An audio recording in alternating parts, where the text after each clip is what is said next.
Baik, Assalamualaikum, salam sejahtera, salam GBN, salam Malaysia dan salam kuasa ketiga ya. Jadi dalam live hari ini saya hendak secara ringkas mengulas isu PAS di Pelawa masuk kerajaan ya. Jadi jika audio jelas boleh maklumkan kepada saya, dan sebelum saya lanjutkan topik perbincangan hari ini, ada juga permintaan untuk saya mengulas ya kegagalan Rafizi Ramli di pentas antarabangsa dan beberapa pentas lain untuk menjelaskan ya isu ekonomi dan isu keruntuhan lah, boleh kira lah nilai ringgit. Jadi benda ni sebenarnya saya hendak ulas, tetapi saya telah dihubungi oleh satu media kira dari luar negara tapi berbahasa Inggeris yang sebenarnya ingin mendapatkan pendapat saya berhubung isu itu. Jadi jika ya ianya berjaya nanti atau berlaku, maka saya akan siarkan teruslah temu ramah itu. Jika tidak, saya akan buat satu sesi khas. Saya pula akan jelaskan isu ekonomi dan kewangan dan bagaimana Rafizi sebenarnya tidak tahu apa yang dia sedang buat atau bercakap ya.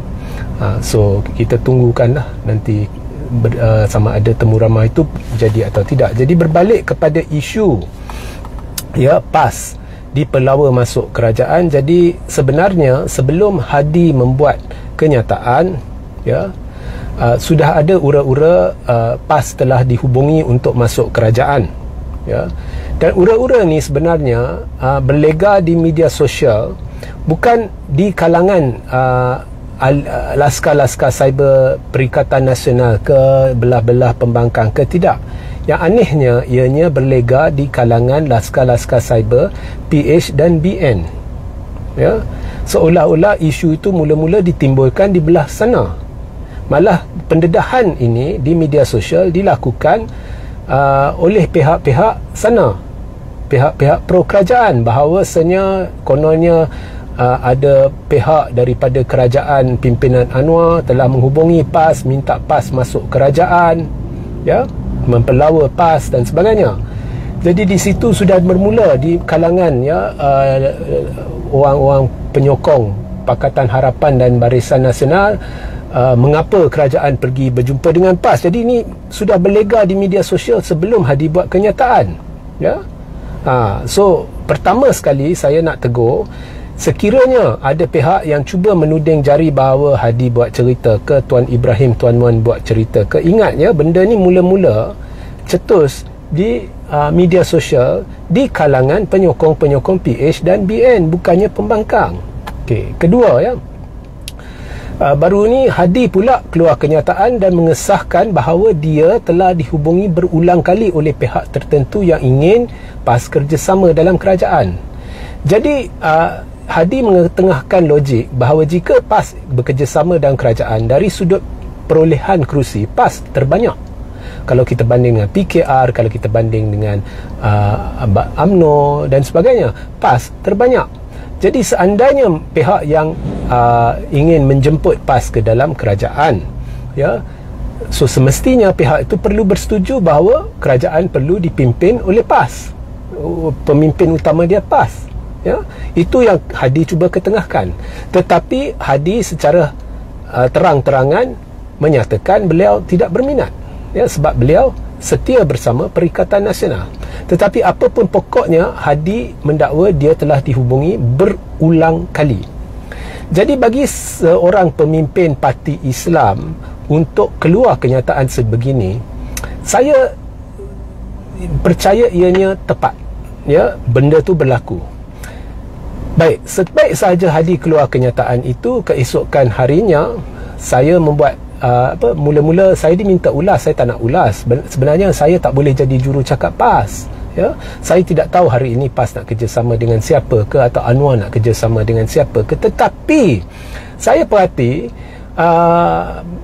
pemimpin-pemimpin utama PH dengan UMNO seolah-olah termakan cili padi yang telah diimport dari selatan Thailand, sehingga mulut mereka berapi, tak tahan panas ya, tak tahan pedas ya. Mula-mula Zahid keluar kenyataan, dia kata jangan mimpilah apalah pasal PAS kan, kenyataan Hadi. Kemudian Rafizi pula keluar kenyataan penafian. Cuba anda fikir ya, dalam tempoh kurang 24 jam bila mereka buat penafian sebegini, adakah dalam tempoh kurang 24 jam itu Zahid dan Rafizi telah bertemu dan bercakap dan berunding dan menyoal semua kepimpinan di semua peringkat, dalam UMNO, dalam PKR, dalam Amanah, dalam DAP seluruh negara, untuk mengesahkan bahawa tidak ada sesiapa yang bertemu dengan Hadi? Sudah mesti tidak. Jadi bila mereka buat penafian itu, saya lihat ianya hanya damage control. Okey, sebab Hadi umum ya. Seandainya berlaku pertemuan itu, sepatutnya saya pasti orang yang bertemu tu ingin benda ni dirahsiakan ya, walaupun dia mungkin tidak sebut kepada Hadi, hey, Tuan Hadi jangan bongkar benda ni ya, walaupun tak sebut, tapi mereka mungkin ingin benda ni dirahsiakan. Jadi bila Hadi sudah dedah, okey, maka malulah. So terus Zahid buat penafian, Rafizi buat penafian. Dalam tempoh kurang 24 jam itu, awak fikir mereka dah hubungi semua ke? Untuk mendapat kepastian itu pertama. Jadi sebab itu saya buat satu artikel, saya kata siapa makan cili dia rasa pedas. Sebab itu saya kata Puat Zarkashi sekurang-kurangnya kenyataan dia lebih logik. Dia tak buat penafian, dia minta Zahid dia minta Hadi dedahkan siapa yang berjumpa dengan dia.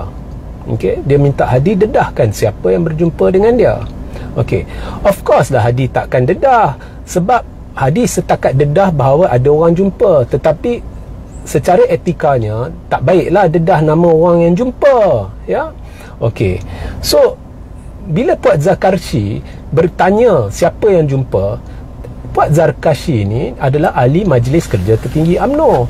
Jadi Presiden UMNO kata tak mungkin Hadi bermimpi lah apalah, tapi ahli MKT orang Kuat Zahid pula dia minta Hadi dedah siapa. Maknanya Puat Zarkashi tidak pasti. Macam mana pula dalam kepimpinan tertinggi UMNO ada yang kata memang benda ni mustahil terjadi, dia beri bayangan Hadi tipu, tapi seorang lagi pula dia macam tak pasti. Nampak?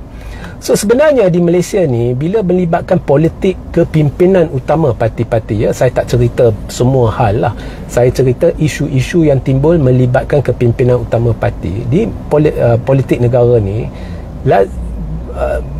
Bukan lazim, hampir ke semua kes ya, bila berlaku penafian benda tu sebenarnya betul. Benda tu sebenarnya betul. Jadi bila orang nafi, contohnya kabinet akan dirombak tidak lama lagi, sebenarnya benda tu betul. So kita dah lihat rentetan peristiwa-peristiwa melibatkan kepimpinan utama parti-parti yang ada di negara ni. Bila sesuatu benda tu dinafikan, khususnya bila melibatkan UMNO, PKR, DAP, Amanah, benda tu betul. Okey, so itu pertama, kalau kita lihat dari sudut sejarah. Kedua ya, selepas Hadi membuat kenyataan, Tuan Ibrahim keesokan harinya, iaitu Timbalan Presiden PAS, mengesahkan bahawa bukan hanya Hadi yang ditemui oleh pihak tertentu untuk masuk kerajaan. Tuan Ibrahim pun ditemui oleh pihak tertentu untuk meminta kerjasama dalam kerajaan. Jadi jika benarlah isu ni, jadi kita boleh nampaklah kerajaan pimpinan Anwar sudah cemas. Sebab memang terang lagi bersuluh, sudah berlaku gelombang penolakan Melayu Islam yang pada kadar tidak sepertinya sebelum ini di negara ni. Luar biasa ya, menolak kerajaan pimpinan Anwar. Jadi ini boleh menjurus kepada tsunami Melayu Islam dan tidak boleh dikawal, dan segala strategi kerajaan ya gagal ya. Strategi memburuk-burukkan pembangkang ini sah ya, boleh saya beri banyak contoh yang sahih ya. Kemudian dakwaan-dakwaan terhadap pemimpin-pemimpin pembangkang tanpa asas atau bukti yang kukuh. Kemudian fitnah Anwar ya, fitnah berkenaan dengan dana judi ya.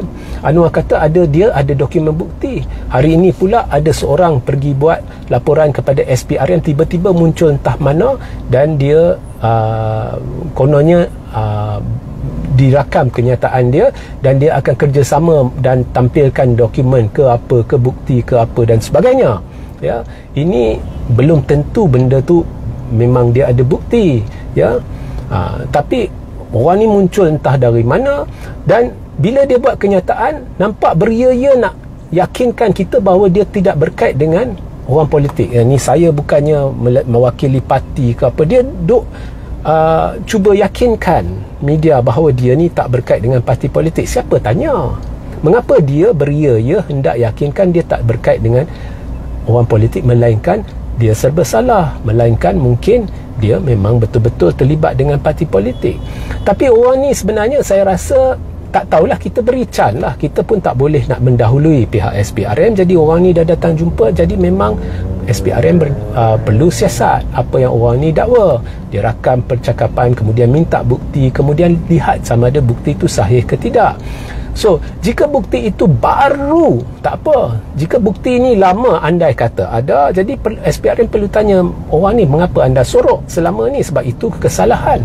Dan apa pun, ini tidak mengubah hakikat bahawa Anwar mendakwa dia ada bukti. Sebab semua ni, siasatan berhubung dana judi ni tercetus selepas Anwar membuat kenyataan bahawa Perikatan Nasional terima dana judi.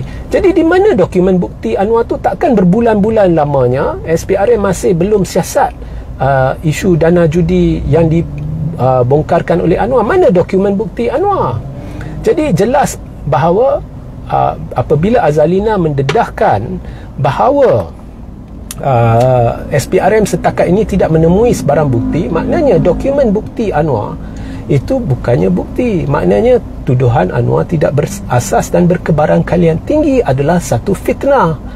Jadi strategi benda-benda ni sebenarnya memarahkan Melayu Islam. Jadi makin banyak Anwar membuat benda-benda macam ni, makinlah sebenarnya dia membantu satukan Melayu Islam di bawah bumbung penyatuan di belah pembangkang. Jadi memang pakar strategi belah sana dah gagal. Dan saya rasa kalau saya tak terkejutlah kalau kerajaan menemui PAS. Sebab kalau saya Anwar, saya pun akan cemas. Saya tahu kerajaan pimpinan saya ni dah goyang. Saya tahu dalam pilihan raya negeri, kerajaan saya tak ada can, ya, ataupun parti saya tak ada can.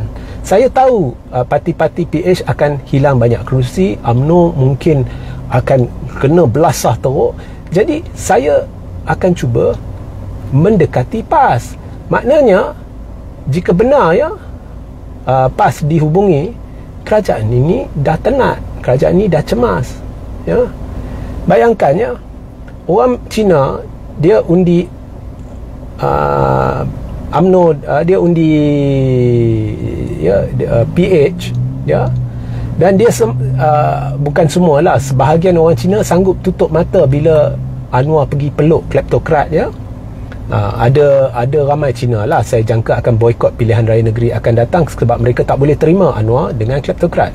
Tapi mungkin dalam 60-70% mereka tutup sebelah mata lah, tak apa, asalkan bukan PAS, ya. Sebab orang Cina ni telah ditakut-takutkan. Orang seperti Kit Siang, dia takut-takutkan orang Cina. Gelombang hijau ni boleh menjurus kepada negara jadi negara Islam, ya. Dia buat kenyataan-kenyataan bersempadankan Islamofobia. Jadi misi mereka adalah menakut-nakutkan orang Cina. Jadi Kit Siang di AP tak sedar bila mereka buat kenyataan begini, mereka membantu menyatukan Melayu Islam di bawah bumbung pembangkang. Tapi yang lebih penting lagi, apabila kerajaan ini seandainya betul telah bertemu dengan PAS dan minta PAS kerjasama, bukankah ini sebenarnya menipu orang-orang Cina? Sebab apa? Bukankah awak yang buat kenyataan-kenyataan yang menakut-nakutkan orang Cina terhadap parti PAS, ya, seperti kenyataan Kit Siang berhubung gelombang hijau. Jadi mungkin saya lihat jika benar, ya, dan saya yakin ianya benar lah, saya percaya sangat-sangat kepada kenyataan Hadi dan Tuan Ibrahim, maknanya orang Cina sedang ditipu. Sehingga kita berjumpa di lain masa. Assalamualaikum, salam sejahtera, salam GBN, salam Malaysia dan salam kuasa ketiga.